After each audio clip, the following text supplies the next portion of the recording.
అనగనగా ఒక ఊళ్ళో రంగయ్య అనే వ్యక్తి ఉన్నాడు.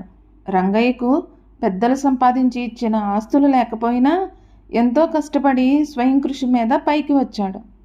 పేదరికంతో కష్టాలు అనుభవించాడు కాబట్టి ఎవరైనా వచ్చి బాధలు చెప్పుకుంటే జాలిపడి సహాయం చేసేవాడు. వయసు పెద్దదైనప్పటికీ తిని కూర్చోకుండా ఏదో ఒక పని చేస్తూ 4 పైసలు కూడబెడుతుండేవాడు. ఆ ఊళ్ళోనే ఉంటున్న సింగన్నకు రంగయ్య దూరపు బంధువు. సింగన్న మొదట్లో కాస్త ఆస్తిపరుడైనా చెడు వ్యసనాలకు అలవాటు పడి అప్పుల పాలై ఉన్నదంతా పోగొట్టుకున్నాడు. ఒకరోజు సింగన్న రంగయ్య ఇంటికి వెళ్ళాడు. ఆ సమయంలో రంగయ్య చాప నేస్తూ ఉన్నాడు. అంత కలిగి వాడయ్యుండి రంగయ్య చేస్తున్న పనిని చూసి ఆశ్చర్యపోతూ ఈ వయసులో కూడా ఈయనకు ఇంత కక్కుర్తెందుకో అనుకున్నాడు మనసులో. ఇంతలో రావయ్య సింగన్న, కూర్చో, ఏంటిలా వచ్చావు అని ఆదరంగా పలకరించాడు రంగయ్య. సింగన్న కూర్చుంటూ ఇలా అన్నాడు. రోజులు మారిపోతున్నాయి మామ. వెనుకటి రోజుల్లో అందరి మంచి చెడ్డలు తమవిలాగా భావించేవారు. ఇప్పుడు ఎవరికి వారే యమునా తీరే అన్నట్టు అయిపోయింది. నోరు తెరిచి ఎవరినన్నా సహాయం అడగాలంటే భయమేస్తుంది. తోచిన సహాయం చేయకపోగా ఆ పై చివాట్లు పెడుతున్నారు అంటూ దిగాలుగా ముఖం పెట్టాడు సింగన్న. తన మొరను వినిపించడానికి సింగన్న ఇదంతా చెప్తున్నాడని గ్రహించాడు రంగయ్య. ఇంతకు నీకొచ్చిన కష్టం ఏంటో చెప్పు అని సూటిగా అడిగాడు.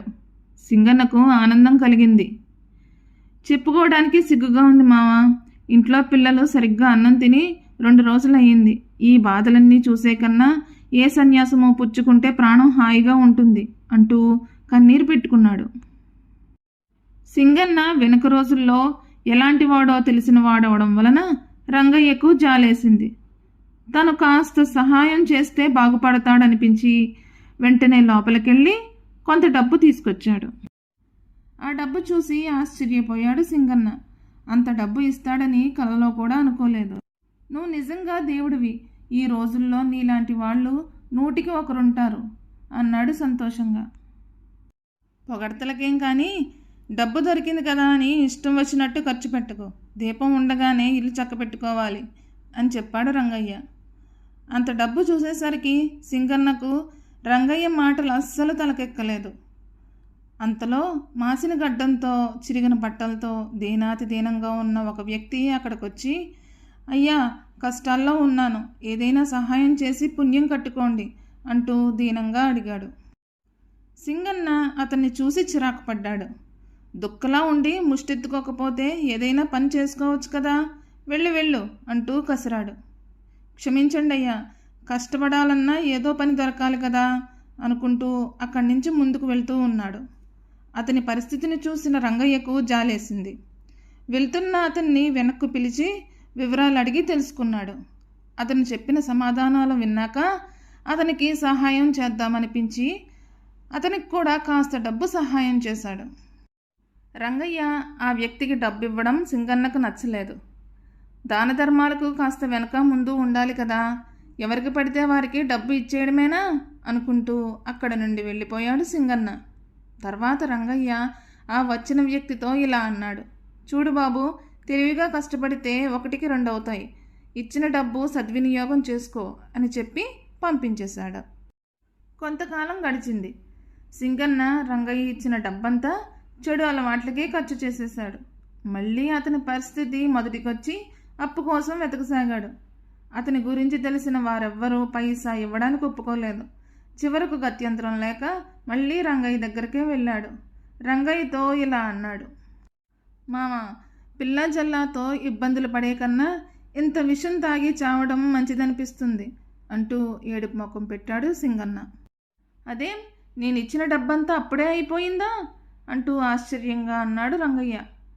సింగన్న నోటికొచ్చిన అబద్ధమల్లా ఆడుతూ సమర్థించుకోసాగాడు.